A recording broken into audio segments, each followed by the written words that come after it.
आज का पहला प्रश्न जो कला वर्ग का दिया गया है, जो कि आपके एग्जाम के लिए अति महत्वपूर्ण है। पहला प्रश्न यहाँ पर दिया गया है कि भारतीय स्वतंत्रता संग्राम में करो या मरो का नारा किस आंदोलन से जुड़ा हुआ है। तो इसका करेक्ट आंसर हो जाएगा ऑप्शन नंबर डी, यानी भारत छोड़ो आंदोलन से जुड़ा हुआ है करो या मरो का नारा। उसके बाद अगला प्रश्न हम देखते हैं 52 नंबर यहाँ पर दिया गया है कि जैनियों द्वारा अपने पवित्र ग्रंथों के लिए सामूहिक रूप से किस शब्द का प्रयोग किया जाता है। तो इसका करेक्ट आंसर क्या होगा, सामूहिक रूप से किस शब्द का प्रयोग किया जाता है पवित्र ग्रंथों के लिए। तो इसका करेक्ट आंसर हो जाएगा ऑप्शन नंबर बी, यानी अंग। उसके बाद अगला प्रश्न हम देखते हैं 53 नंबर यहाँ पर दिया गया है कि निम्नलिखित में कौन सी वित्तीय नीति नहीं है। तो जल्दी से इसका करेक्ट आंसर बताइए। तो इसका करेक्ट आंसर हो जाएगा ऑप्शन नंबर ए, यानी बाजार ऑपरेशन, खुला बाजार operation. Option number A correct हो जाएगा। उसके बाद अगला प्रश्न हम देखते हैं 54 नंबर यहाँ पर दिया गया कि टिहरी बांध किस नदी पर बना हुआ है। तो इसका करेक्ट आंसर बताना है। तो इसका करेक्ट आंसर क्या होगा, तो मैं आपको बता दे रहा हूँ, इसका करेक्ट आंसर हो जाएगा ऑप्शन नंबर बी, यानी भागीरथी। ये आपको याद रखना है, ऑप्शन नंबर बी हो जाएगा। इसके बाद अगला प्रश्न यहाँ पर 55 नंबर दिया गया कि किस देश के साथ भारत की सबसे लंबी अंतर्राष्ट्रीय सीमा लगी हुई है। आपको बताना है सबसे लंबी अंतर्राष्ट्रीय सीमा। तो जल्दी से इसका करेक्ट आंसर बताइए। ऑप्शन दिए गए हैं यहाँ पर, इसमें से ऑप्शन दिया गया है नेपाल, पाकिस्तान, चीन और बांग्लादेश। तो इसका करेक्ट आंसर क्या हो जाएगा, ऑप्शन नंबर डी, यानी बांग्लादेश। बांग्लादेश के साथ जो भारत की सबसे लंबी अंतर्राष्ट्रीय सीमा लगी हुई है। उसके बाद अगला प्रश्न हम देखते हैं 56 नंबर यहाँ पर दिया गया कि भारत के किस राज्य में सबसे लंबी तटीय रेखा है। तो इसका करेक्ट आंसर क्या होगा, तटीय रेखा बताना है। यहाँ पर ध्यान से देखिए, सबसे लंबी तटीय रेखा है किस राज्य में। तो इसका करेक्ट आंसर हो जाएगा ऑप्शन नंबर सी, यानी गुजरात में है। उसके बाद अगला प्रश्न हम देखते हैं 57 नंबर यहाँ पर दिया गया कि कर्नाटक स्थित जोग प्रपात किस नदी पर है।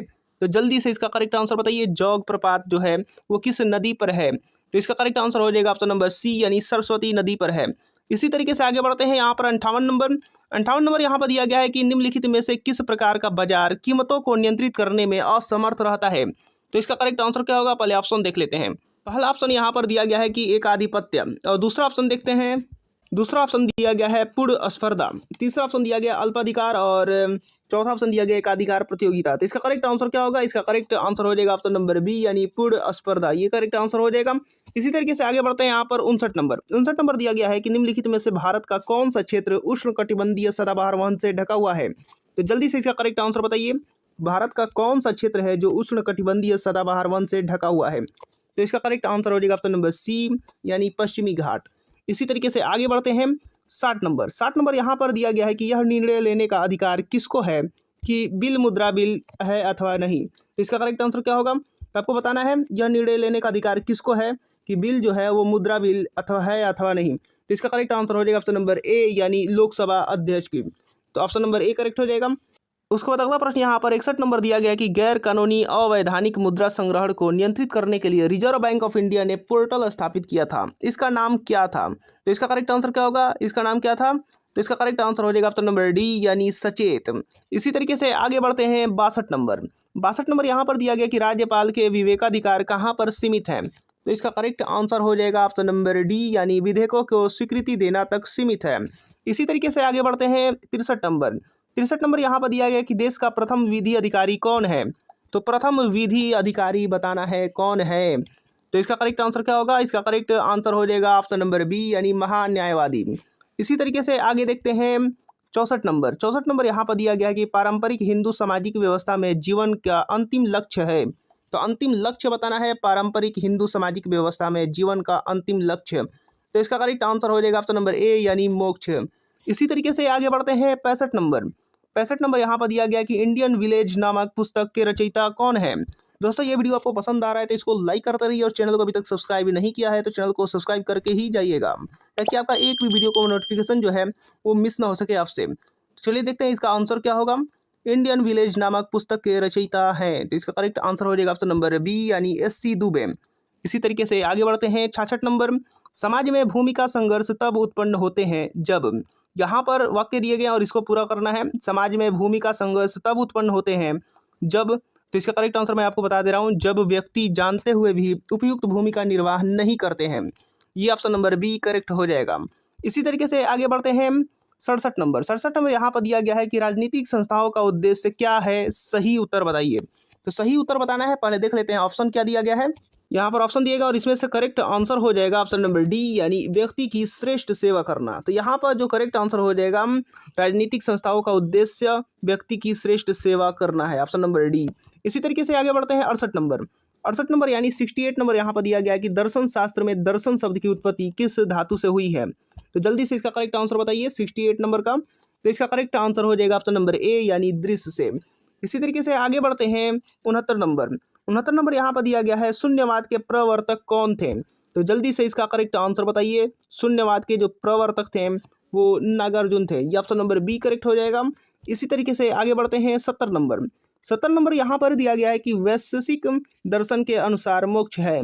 तो जल्दी से बताइए इसका करेक्ट आंसर क्या होगा। वैशेषिक दर्शन के अनुसार मोक्ष क्या है यहाँ पर। तो इसका करेक्ट आंसर हो जाएगा ऑप्शन नंबर सी, यानी आनंद रहित अवस्था है, ये आपको याद रखना है। उसके बाद अगला प्रश्न यहाँ पर 71 नंबर दिया गया कि my heart aches and drowsy numbness pains किसने कहा है। तो इसका करेक्ट आंसर क्या होगा। इसका करेक्ट आंसर हो जाएगा ऑप्शन नंबर ए, यानी जॉन किट्स ने कहा है, ये आपको याद रखना है। इसी तरीके से आगे बढ़ते हैं 72 नंबर यहाँ पर दिया गया कि किसने लिखा if music be the food of love play on. तो इसका करेक्ट आंसर क्या होगा, या किसने लिखा है।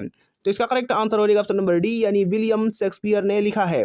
इसी तरीके से आगे बढ़ते हैं 73 नंबर दिया गया है कि रुचि के पहलू हैं। तो रुचि के पहलू कौन है इसमें से आपको बताना है। तो इसका करेक्ट आंसर हो जाएगा ऑप्शन नंबर डी, यानी ये सभी जानना, अनुभव करना और इच्छा करना रुचि के पहलू हैं। इसके बाद अगला प्रश्न यहाँ पर 74 नंबर दिया गया है कि 1857 के सिपाही विद्रोह में सिपाहियों की किस कंपनी द्वारा बनाए गए करतूसों पर आपत्ति थी। तो इसका करेक्ट आंसर हो जाएगा ऑप्शन नंबर बी, यानी एनफील्ड। इसी तरीके से आगे बढ़ते हैं 75 नंबर दिया गया कि खुदीराम बोस को ब्रिटिश न्यायाधीश मजिस्ट्रेट की हत्या के प्रयास के लिए फांसी दी गई। तो यहाँ पर बताना है उनका नाम क्या होगा। तो इसका करेक्ट आंसर हो जाएगा ऑप्शन नंबर ए, यानी किंग्सफोर्ड की हत्या के प्रयास के लिए फांसी दे दी गई थी खुदीराम बोस को। इसी तरीके से आगे देखते हैं यहाँ पर 76 नंबर दिया गया है कि संविधान सभा की अल्पसंख्यकों की उप समिति का अध्यक्ष का नाम बताएं। तो इसका करेक्ट आंसर हो जाएगा ऑप्शन नंबर सी, यानी HC मुखर्जी। इसी तरीके से आगे बढ़ते हैं 77 नंबर। इसके बाद अगला प्रश्न यहाँ पर 77 नंबर दिया गया कि 1815 में राम मोहन राय ने एक नई धार्मिक संस्था की स्थापना की जिसे सभा कहा जाता था। तो कौन सी सभा कहा जाता था, जिसे बाद में ब्रह्म समाज के नाम से जाना गया। तो इसका करेक्ट आंसर हो जाएगा ऑप्शन नंबर ए, यानी आत्मीय सभा कहा जाता था, जिसको बाद में ब्रह्म समाज के नाम से जाना गया। उसके बाद अगला प्रश्न हम देखते हैं 78 नंबर।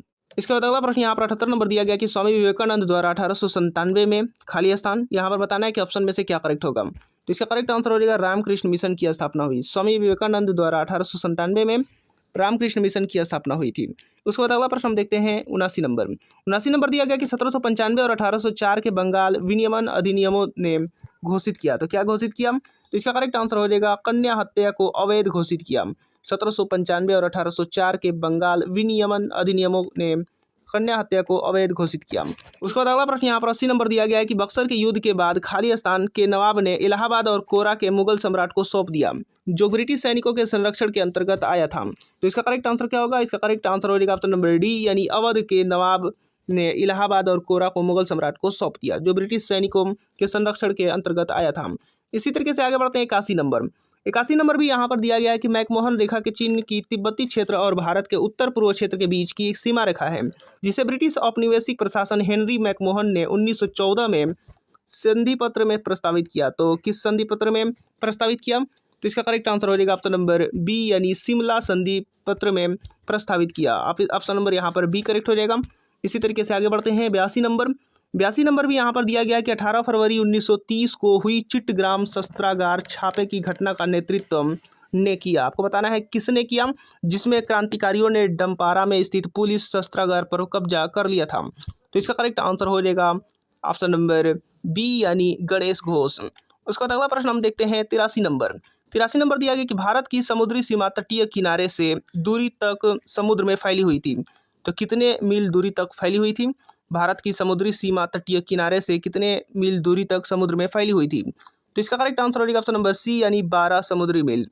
उसके बाद अगला प्रश्न यहाँ पर 84 नंबर दिया गया है कि कौन सी चोटी साइलेंट वैली राष्ट्रीय उद्यान पालक्काड में सबसे ऊंची चोटी है। तो इसका करेक्ट आंसर हो जाएगा ऑप्शन नंबर ए यानी अनाईमोडी चोटी, जो साइलेंट वैली राष्ट्रीय उद्यान पालक्काड में सबसे ऊंची चोटी है।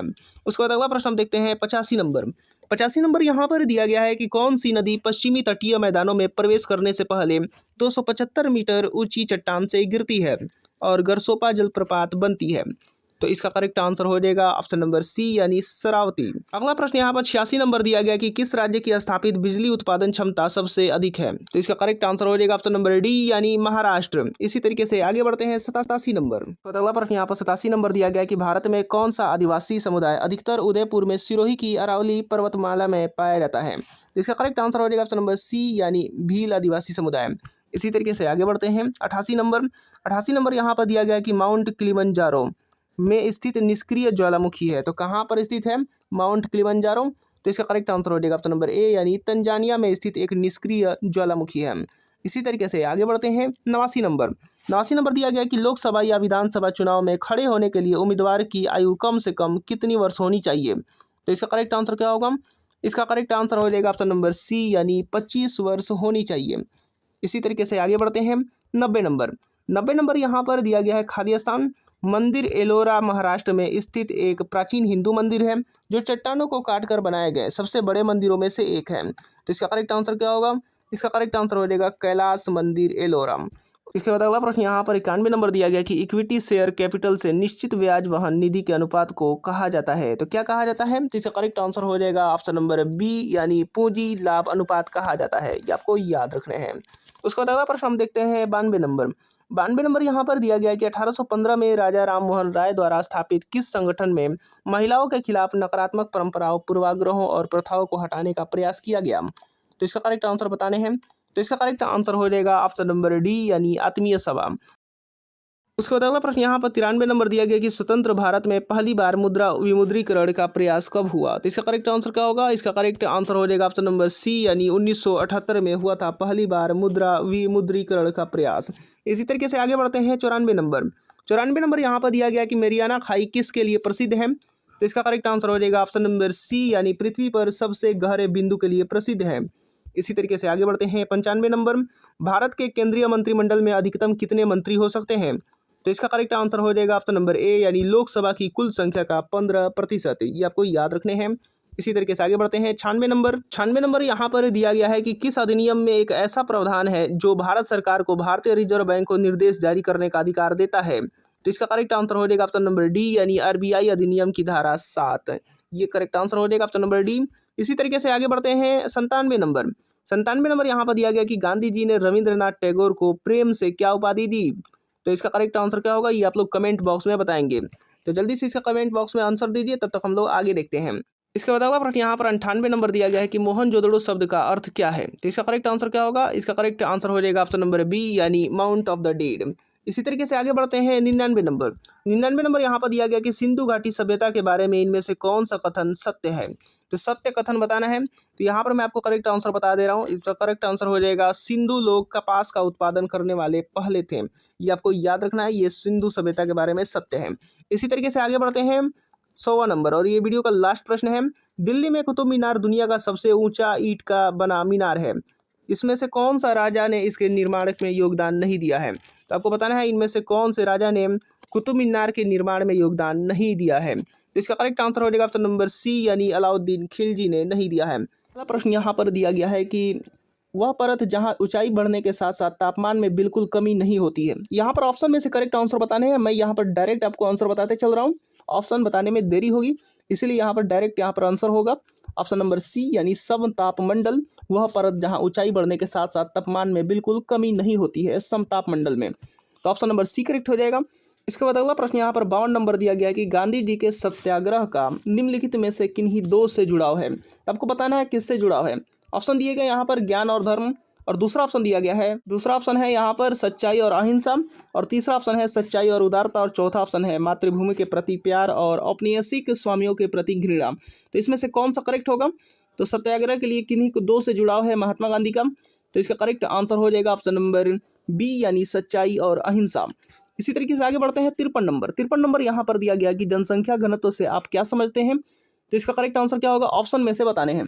तो जल्दी से इसका करेक्ट आंसर बताइए। तो इसका करेक्ट आंसर हो जाएगा ऑप्शन नंबर बी, यानी प्रति वर्ग किलोमीटर में रहने वाले लोगों की संख्या को हम लोग जनसंख्या घनत्व कहते हैं।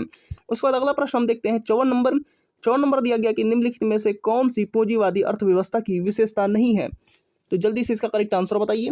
पूंजीवादी अर्थव्यवस्था की विशेषता नहीं है, तो इसका करेक्ट आंसर हो जाएगा ऑप्शन नंबर सी, यानी सेवा प्रयोजन।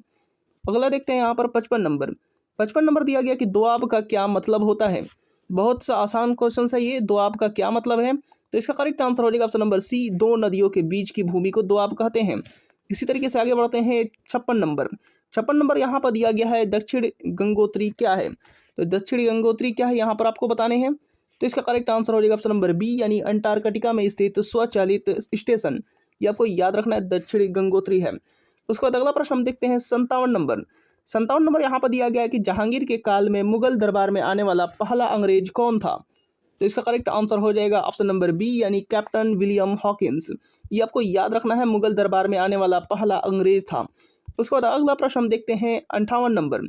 58 नंबर दिया गया कि नर्मदा जल विवाद न्यायाधिकरण की किन राज्यों के बीच जल के बंटवारे को सुलझाने के लिए गठन किया गया था। तो इसका करेक्ट आंसर क्या होगा, नर्मदा जल विवाद न्यायाधिकरण का किन राज्यों के बीच जल को बंटवारे के सुलझाने के लिए गठन किया गया था। तो इसका करेक्ट आंसर हो जाएगा ऑप्शन नंबर सी, यानी गुजरात, महाराष्ट्र, राजस्थान और मध्य प्रदेश।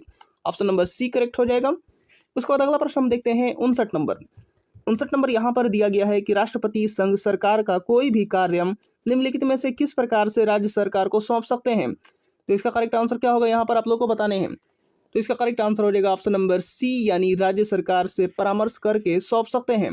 उसके बाद अगला प्रश्न हम देखते हैं 60 नंबर। अब 60वां नंबर यहाँ पर दिया गया है कि निम्नलिखित में से क्या अजंता गुफाओं के संबंध में सही नहीं है। तो यहाँ पर ऑप्शन दिए गए और इसमें से करेक्ट आंसर बताने हैं। तो इसका करेक्ट आंसर हो जाएगा ऑप्शन नंबर सी, यानी वे प्राचीन भारत में प्रयुक्त तकनीकों को दर्शाती है। ये बात सही नहीं है, इसीलिए ऑप्शन नंबर सी करेक्ट हो जाएगा। उसके बाद अगला प्रश्न हम देखते हैं 61 नंबर। 61 नंबर यहाँ पर दिया गया कि समाजीकरण की प्रक्रिया समाप्त होती है। तो यहाँ पर बताना है किस अवस्था में यहाँ पर समाप्त होती है। तो इसका करेक्ट आंसर हो जाएगा ऑप्शन नंबर डी, मृत्यु के बाद समाप्त होती है। उसके बाद अगला प्रश्न हम देखते हैं 62 नंबर। 62 नंबर दिया गया है कि टोटम की विशेषता कौन सी नहीं है। तो जल्दी से इसका करेक्ट आंसर बताइए। ऑप्शन में से करेक्ट आंसर हो जाएगा ऑप्शन नंबर डी, यानी अंतः विवाह एंडोगैमी के नियमों का पालन करना टोटम की विशेषता नहीं है, ये आपको याद रखना है। उसके बाद अगला प्रश्न हम देखते हैं 63 नंबर। जनजातियों में दहेज प्रथा, दहेज प्रथा यहाँ पर बताया गया है कि है कि नहीं। तो इसका करेक्ट आंसर क्या होगा, इसका करेक्ट आंसर हो जाएगा ऑप्शन नंबर डी, कुछ जनजातियों में सुस्थापित प्रथा है, ये आपको याद रखना है। उसके बाद अगला प्रश्न हम देखते हैं 64 नंबर। आधुनिक समय में नौकरशाही अत्याज्य है क्योंकि, आपको बताना है नौकरशाही अत्याज्य है। तो यहाँ पर ऑप्शन में से क्या करेक्ट होगा, इसका करेक्ट आंसर हो जाएगा ऑप्शन नंबर सी, यह समूह प्रशासन की आवश्यकता को पूरी करती है। उसके बाद अगला प्रश्न हम देखते हैं 65 नंबर। 65 नंबर दिया गया कि अद्वैत वेदांत के प्रतिपादक थे। तो जल्दी से इसका करेक्ट आंसर बताइए, कौन है अद्वैत वेदांत के प्रतिपादक। तो इसका करेक्ट आंसर हो जाएगा ऑप्शन नंबर ए, यानी शंकराचार्य। उसके बाद अगला प्रश्न यहाँ पर 66 नंबर दिया गया है कि वैदिक विचारधारा आधारित है। तो किस पर आधारित है ये आपको बताने हैं। तो इसका करेक्ट आंसर हो जाएगा ऑप्शन नंबर डी, यानी वेदों पर आधारित है वैदिक विचारधारा। उसके बाद अगला प्रश्न हम देखते हैं 67 नंबर। 67 नंबर यहाँ पर दिया गया है कि निम्नलिखित में से कौन यथार्थवादी दार्शनिक नहीं है। तो इसका करेक्ट आंसर हो जाएगा ऑप्शन नंबर सी, यानी देकार्त। उसके बाद अगला प्रश्न हम देखते हैं 68 नंबर। 68 नंबर यहाँ पर दिया गया है कि अवधान के केंद्रीयकरण का सबसे मुख्य आधार है। तो आपको बताना है अवधान का केंद्रीयकरण का सबसे मुख्य आधार कौन सा है। तो इसका करेक्ट आंसर क्या होगा, इसका करेक्ट आंसर हो जाएगा ऑप्शन नंबर ए, यानी रुचि। इसी तरीके से आगे बढ़ते हैं 69 नंबर। 69 नंबर दिया गया कि व्यक्ति, वंशक्रम तथा वातावरण का योग नहीं गुणनफल है। तो इसका करेक्ट यहाँ पर आंसर क्या होगा, किसने कहा है। तो ऑप्शन में से करेक्ट बताना है कि किसने कहा है, व्यक्ति, वंशक्रम तथा वातावरण का योग नहीं गुणनफल है। तो इसका करेक्ट आंसर हो जाएगा ऑप्शन नंबर बी, यानी वुडवर्थ ने कहा है। इसी तरीके से आगे बढ़ते हैं 70 नंबर। अब 70 नंबर यहाँ पर दिया गया है कि वातावरण के संबंध में पितृकों को अलावा व्यक्तियों को प्रभावित करने वाली वस्तु वातावरण है। तो आपको बताना यहाँ पर किसने कहा है। तो जल्दी से बताइए इसका करेक्ट आंसर क्या होगा। वातावरण के संबंध में पितृकों के अलावा व्यक्ति को प्रभावित करने वाली वस्तु वातावरण है, किसने कहा है। तो इसका करेक्ट आंसर हो जाएगा ऑप्शन नंबर ए, यानी बोरिंग ने कहा है। इसी तरीके से आगे बढ़ते हैं 71 नंबर। घटना और तारीख के इन जोड़ों में से कौन सा जोड़ा सही ढंग से मेल नहीं खाता है। ऑप्शन में से करेक्ट आंसर बताने हैं। तो इसका करेक्ट आंसर मैं आपको बताते चल रहा हूँ। इसका करेक्ट आंसर हो जाएगा ऑप्शन नंबर सी, यानी बीडी तिलक ने पूना में अपने मुख्यालय के साथ भारतीय गृह नियम लीग की स्थापना की 1914 में। ये मेल नहीं खाता है, यहाँ पर ये ऑप्शन नंबर सी करेक्ट हो जाएगा। इसी तरीके से आगे बढ़ते हैं। यहाँ पर 72 नंबर दिया गया है कि इनमें से किस लड़ाई में अंग्रेजों ने बंगाल के नवाब सिराजुद्दौला को हराया था। तो इसका करेक्ट आंसर क्या होगा?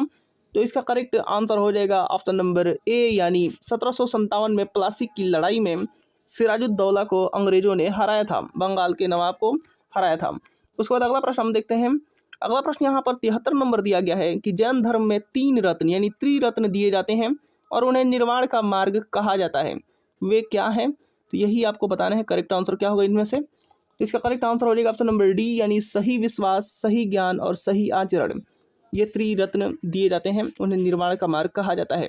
उसके बाद अगला प्रश्न हम देखते हैं 74 नंबर दिया गया कि अंडमान और निकोबार द्वीप समूह भारत का एक संघ शासित प्रदेश है। निकोबार में द्वीपों की संख्या क्या है? तो आपको बताना है द्वीपों की संख्या कितनी है। तो इसका करेक्ट आंसर हो जाएगा ऑप्शन नंबर बी, यानी 19 है द्वीपों की संख्या।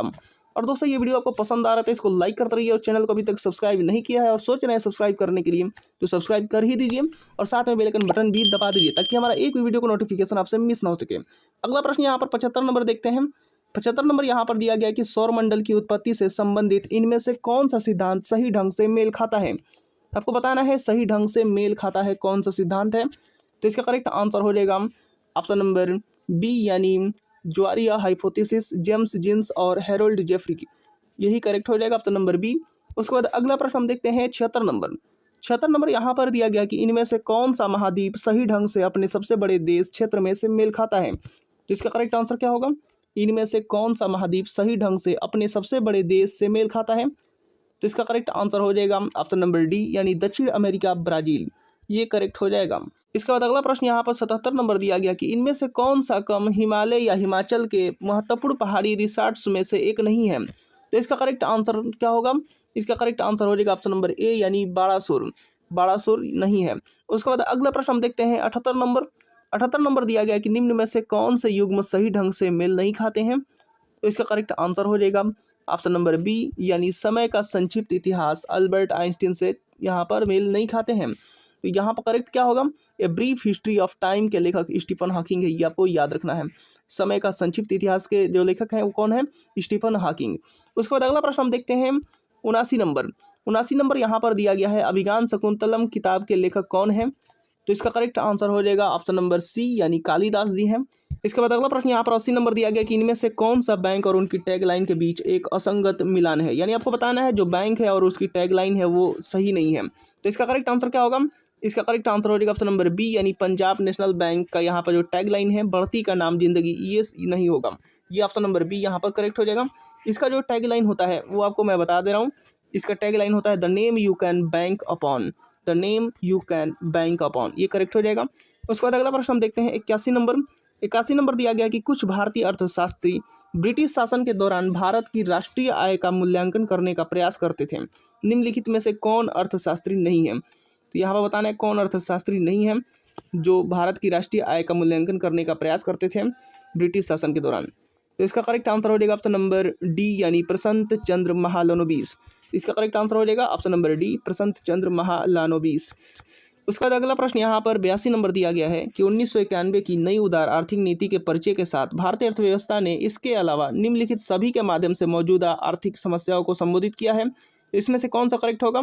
यहाँ पर करेक्ट हो जाएगा औद्योगिकरण के अलावा निम्नलिखित सभी के माध्यम से मौजूदा आर्थिक समस्याओं को संबोधित किया है। उसके बाद अगला प्रश्न हम देखते हैं 83 नंबर दिया गया कि इनमें से कौन सा कारक नहीं है जो भारतीय संविधान को निर्माण में योगदान देता है। तो इसका करेक्ट आंसर हो जाएगा ऑप्शन नंबर ए, यानी औद्योगिक क्रांति जो है वो कारक नहीं है जो भारतीय संविधान के निर्माण में योगदान देता है। उसके बाद अगला प्रश्न हम देखते हैं 84 नंबर। इसके बाद अगला प्रश्न यहाँ पर 84 नंबर दिया गया कि इनमें से कौन सी भारतीय संविधान की एक महत्वपूर्ण विशेषता नहीं है, आपको नहीं है बताना है। तो चलिए पहले ऑप्शन देख लेते हैं। ऑप्शन दिया गया पहला कि यह एक लिखित संविधान है, ये आपका यहाँ पर विशेषता है। ऑप्शन नंबर बी दिया गया यह अनुमेय है, इसे संशोधित किया जा सकता है, लेकिन यह अनम्य भी है, कुछ भाग के रूप में, यानी इसकी मूल संरचना में संशोधन नहीं किया जा सकता है। ये भी विशेषता है, महत्वपूर्ण विशेषता है। उसके बाद आगे यहाँ पर सी नंबर दिया गया है, यह एकल है क्योंकि केंद्र में अधिक शक्ति है, लेकिन यह संघीय भी है क्योंकि शक्ति केंद्र और राज्य के बीच विभाजित है। ये भी विशेषता है, ये भी आपको याद रखना है। लेकिन ऑप्शन नंबर डी यहाँ पर दिया गया है, इसे राज्य के राज्यपाल यानी सांसदों और विधायकों के परामर्श से संशोधित किया जा सकता है। ये बात यहाँ पर गलत है, यहाँ पर ये महत्वपूर्ण विशेषता नहीं है भारतीय संविधान की। ये यहाँ पर करेक्ट हो जाएगा ऑप्शन नंबर डी, ये हो जाएगा। इसके बाद अगला प्रश्न यहाँ पर 85 नंबर दिया गया कि भारत के संविधान के किस संशोधन अधिनियम ने पंचायती राज को एक संवैधानिक निकाय बनाया है? तो इसका करेक्ट आंसर हो जाएगा 1952 का 73वां संशोधन अधिनियम जो है वो पंचायती राज्य को संवैधानिक निकाय बनाया। उसके बाद अगला प्रश्न देखते हैं 86 नंबर यहाँ पर दिया गया कि संविधान द्वारा विचार की गई लोकसभा में अधिकतम ताकत क्या है? तो इसका करेक्ट आंसर हो जाएगा ऑप्शन नंबर सी यानी 552। इसी तरीके से आगे बढ़ते हैं 87 नंबर दिया गया कि भारतीय मानक मेरिडियन 5 राज्यों के माध्यम से गुजरता है, इनमें से कौन राज्य 5 में से नहीं है? तो इसका करेक्ट आंसर हो जाएगा ऑप्शन नंबर सी यानी बिहार जो है वो 5 राज्यों में से नहीं है। 5 राज्यों को मैं नाम बता दे रहा हूँ, उत्तर प्रदेश, मध्य प्रदेश, छत्तीसगढ़, ओडिशा तथा आंध्र प्रदेश से ये जो मेरिडियन है, मानक मेरिडियन, भारतीय मानक मेरिडियन, ये गुजरती है, ये आपको याद रखना है। उसके बाद अगला प्रश्न हम देखते हैं 88 नंबर दिया गया कि इस नदी की कुल लंबाई 2900 किलोमीटर है। यह तिब्बत में शुरू होती है जहां इसे सोंगपो कहा जाता है और दिहांग नाम के तहत भारतीय क्षेत्र अरुणाचल प्रदेश में प्रवेश करती हैं। इसका महत्वपूर्ण सहायक उपनगरीय सुबनसिरी, कामेंग, धनसिरी, मानस, तीस्ता है। नदी का नाम बताइए, यहाँ पर कौन नदी है वो? इसका करेक्ट आंसर हो जाएगा ऑप्शन नंबर सी यानी ब्रह्मपुत्र नदी है, जिसका जो लंबाई है कुल 2900 किलोमीटर है, ये आपको याद रखना है। इसके बाद अगला प्रश्न यहाँ पर 89 नंबर दिया गया कि चंद्रगुप्त मौर्य के इस प्रसिद्ध राजनीतिक सलाहकार को निम्नलिखित सभी नामों से जाना जाता था, इसके अलावा। तो किसके अलावा सभी नामों से जाना जाता था? तो इसका करेक्ट आंसर हो जाएगा ऑप्शन नंबर डी यानी समुद्रगुप्त के अलावा चाणक्य, विष्णुगुप्त और कौटिल्य के नामों से जाना जाता था। उसके बाद अगला प्रश्न हम देखते हैं 90 नंबर यहाँ पर दिया गया कि पाली में बौद्ध ग्रंथों को आमतौर पर त्रिपिटक यानी थ्रीफोल्ड बास्केट कहा जाता है, इनमें से कौन सा त्रिपिटकों में से नहीं है? तो ऑप्शन देख लेते हैं पहले। तो यहाँ पर ऑप्शन दिए गए और इसमें से करेक्ट आंसर हो जाएगा ऑप्शन नंबर सी यानी उपशाक पिटक, जो कि त्रिपिटकों में से नहीं है। तो ऑप्शन नंबर सी करेक्ट हो जाएगा। इसी तरीके से आगे बढ़ते हैं 91 नंबर दिया गया कि 10वें और आखिरी सिख गुरु कौन थे? तो आपको बताना है 10वें या आखिरी सिख गुरु कौन थे। तो इसका करेक्ट आंसर हो जाएगा ऑप्शन नंबर डी यानी गुरु गोविंद सिंह। उसके बाद अगला प्रश्न देखते हैं 92 नंबर यहाँ पर दी गई है कि दी गई जानकारी के अनुसार राजवंश की पहचान करें। तो राजवंश की यहाँ पर पहचान करना है। यहाँ पर जो पॉइंट दिया गया है इस जानकारी के अनुसार आपको राजवंश बताना है। तो यहाँ पर पहला पॉइंट यहाँ पर दिया गया है, पुष्यमित्र ने इस वंश की स्थापना की। उनके प्रभुत्व दक्षिण में नर्मदा नदी तक फैले थे और पाटलिपुत्र, अयोध्या और विदिशा के शहर शामिल थे। उन्होंने 2 अश्वमेध बलिदान किए। उन्होंने बैक्ट्रियन राजा डोमिट्रियस को भी हराया। उसके बाद अगला पॉइंट यहाँ पर दिया गया है, राजवंश का 5वां राजा भागभद्र था। और तीसरा पॉइंट दिया गया, पतंजलि के गौरव ग्रंथ महाभाष्य इस समय के दौरान लिखे गए थे। तो कौन सा राजवंश है ये आपको बताने हैं। तो इसका करेक्ट आंसर हो जाएगा ऑप्शन नंबर डी यानी शुंग राजवंश। इसी तरीके से आगे बढ़ते हैं 93 नंबर यहाँ पर दिया गया कि हर्षवर्धन ने 5 इंडीज को अपने नियंत्रण में लिया, इनमें से कौन सा 5 इंडीज था? तो इसका करेक्ट आंसर हो जाएगा ऑप्शन नंबर बी यानी पंजाब, कन्नौज, बंगाल, बिहार और उड़ीसा, ये आपको याद रखना है। इसके बाद अगला प्रश्न देखते हैं 94 नंबर यहाँ पर दिया गया है कि अकबर के 9 रत्न के बारे में इनमें से कौन सा सही ढंग से मेल नहीं खाता है? तो सही ढंग से मेल नहीं खाता है ये आपको बताना है अकबर के 9 रत्न के बारे में। तो इसका करेक्ट आंसर हो जाएगा ऑप्शन नंबर बी यानी राजा मान सिंह व अकबर के वित्त मंत्री थे, ये गलत है। यहाँ पर ये करेक्ट नहीं होगा, ऑप्शन नंबर बी यहाँ पर हो जाएगा सही। उसके बाद अगला प्रश्न हम देखते हैं 95 नंबर यहाँ पर दिया गया कि इनमें से कौन सा टेक्टोनिक प्लेट के मूवमेंट या शिफ्ट के कारण होता है जहां टेक्टोनिक प्लेट मिलते हैं? तो इसका करेक्ट आंसर हो जाएगा ऑप्शन नंबर डी यानी भूकंप होता है। इसके बाद अगला प्रश्न यहाँ पर 97 नंबर दिया गया है कि 1876 में कलकत्ता में किसके द्वारा इंडियन नेशनल एसोसिएशन की स्थापना की गई थी? तो इसका करेक्ट आंसर हो जाएगा option number C Anand Mohan Bose के द्वारा। उसके बाद अगला प्रश्न हम देखते हैं 98 नंबर दिया गया कि निम्नलिखित में किस पदार्थ का ओडिशा की बदम पहाड़ खानों में खनन किया जा रहा है? तो इसका करेक्ट आंसर हो जाएगा ऑप्शन नंबर बी यानी हेमेटाइट का। उसके बाद अगला प्रश्न हम देखते हैं 99 नंबर यहाँ पर दिया गया कि 1564 में मुगल सेनाओं से लड़ते हुए गढ़कटंगा को बचाव करने के दौरान किस रानी की मृत्यु हो गई थी? तो इसका करेक्ट आंसर हो जाएगा ऑप्शन नंबर डी यानी रानी दुर्गावती की। इसी तरीके से आगे बढ़ते हैं 100 और देखते हैं इस वीडियो का लास्ट प्रश्न है ये। यहाँ पर लास्ट प्रश्न दिया गया है कि मलीमत समिति के रिपोर्ट निम्नलिखित में से किससे संबंधित है। तो मलीमत समिति का रिपोर्ट किससे संबंधित है, तो इसका करेक्ट आंसर हो जाएगा ऑप्शन नंबर ए, यानी आपराधिक न्याय प्रणाली सुधार से संबंधित है। ये आपको याद रखना है, ऑप्शन नंबर ए करेक्ट हो जाएगा। तो उम्मीद करता हूँ कि ये वीडियो आपको पसंद आया होगा, और अभी तक आपने इसको लाइक नहीं किया तो लाइक कर दीजिए, और चैनल को अभी तक सब्सक्राइब नहीं किया तो चैनल को सब्सक्राइब करके बेल आइकन बटन भी दबा दीजिए। तो मिलते हैं अगले वीडियो में।